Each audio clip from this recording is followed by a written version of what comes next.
name's Lha Yudit'in, and I'm from Nemiah Valley, LhaYudit'in. My parents are Rosalie and Byron Johnny. I am 15 years old. I like living in Nemiah. I've basically lived out here in LhaYudit'in like all my life. I like it because you can basically ride horses or whatever, anywhere. Nemiah is just really beautiful, and the people out here are really nice.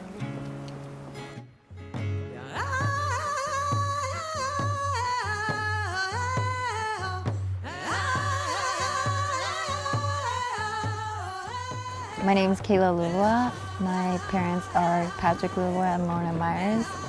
I have 4 sisters and 1 younger brother. My home is here in Honey. My favorite part from being here is enjoying the solitude. Like, you can just go somewhere and it'll be completely by yourself. And like, usually I'll take my horse and it'll just be me and him, surrounded by home.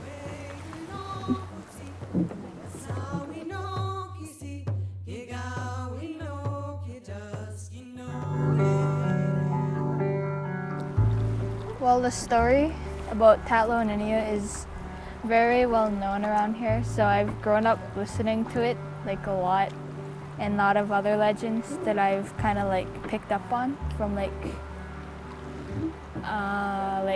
the elders tell it a lot too, or the adults, and it was just like the most known one I've known since I was younger.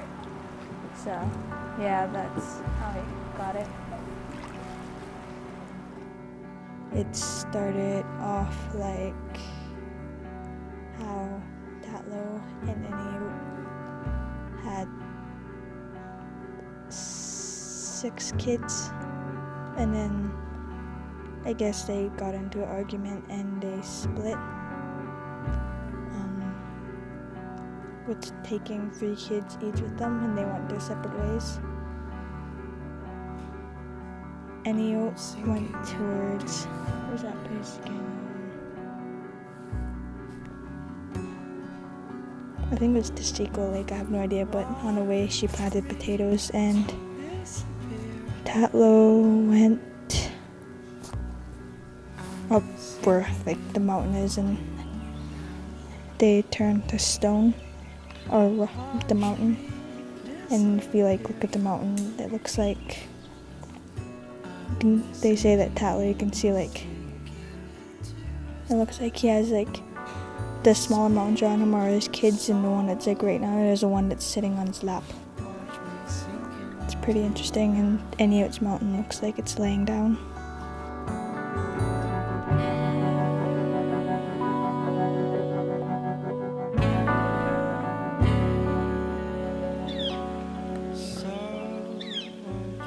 Well, I think a lot of the stories kind of teach us lessons, which is probably why they like tell it to us when we're younger, and then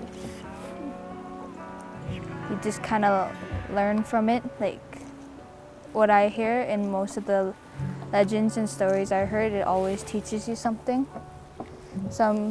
And I guess also from the fact that like they've been told by like all the elders and from their parents and stuff that it's just good to keep the legends strong and to keep telling them to like your future kids and grandchildren and stuff, so they could learn it too.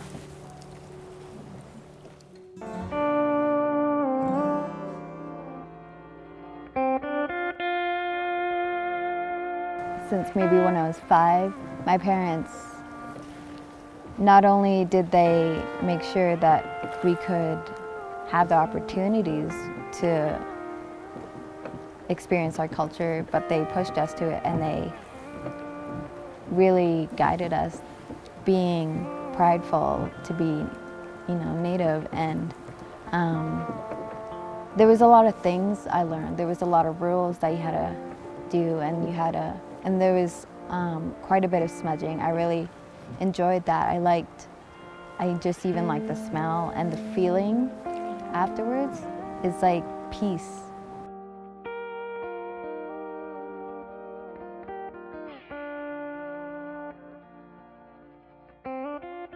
My father always taught me this. Whenever he took something, he would always give tobacco back. Like if he always keeps a little pouch in his gun gear to give back to the land when he took an animal.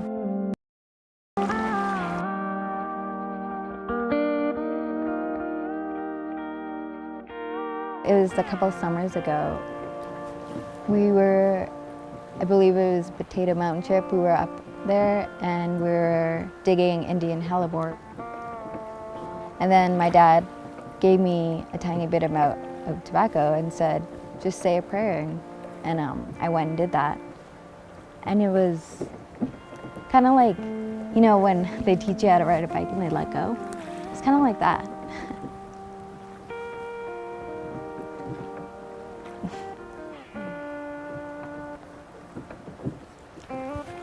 So that was an understanding of giving back to the land and what it means.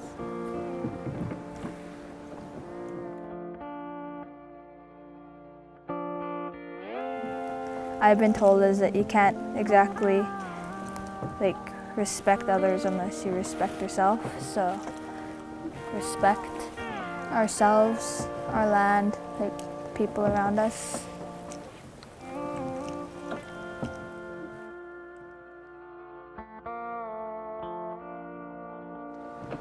I remember at first I was kind of angry that they would even propose a mine in Fish Lake, but then I realized, how could they ever win?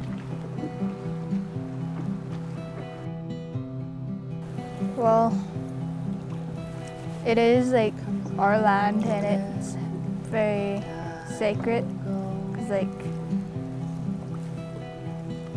we've lived here like probably many years and it's worth keeping to keep protected.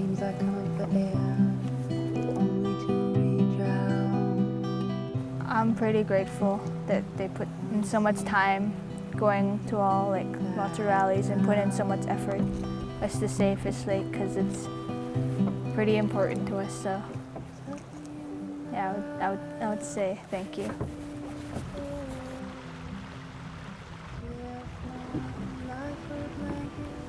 I was at home when I realized that we won the title case. It was so unbelievable.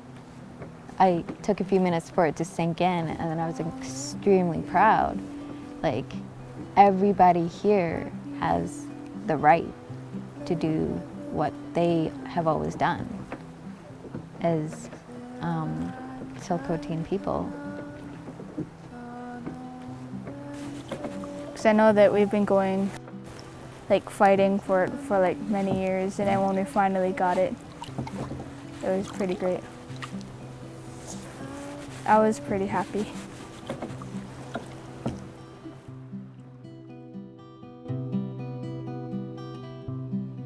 Being from Honey and Tsilhqot'in, I believe that we don't give up and we try, and there's such a strength in it and behind it. It's more than just a little court case and a little law. It's our life and our way of using the land and being together as people.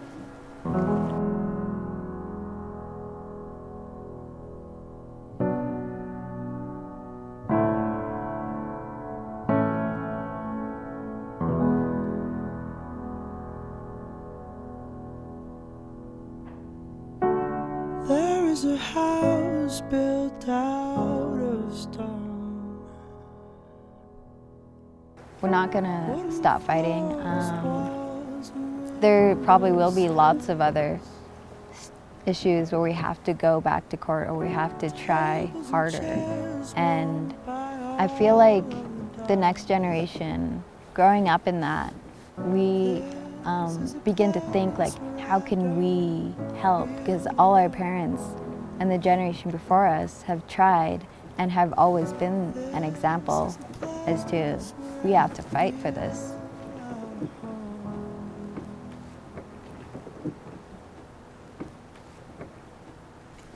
There's a lot that we had to give up to win these court cases and titles.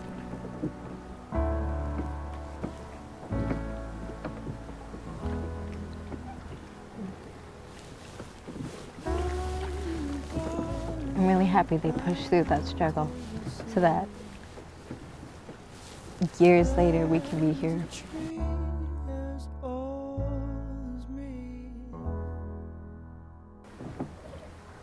We're here thanks to them. Thank you. Ground had arose and past its knees. By the cracks of his skin I climbed to the dawn. I climbed the tree to see the world.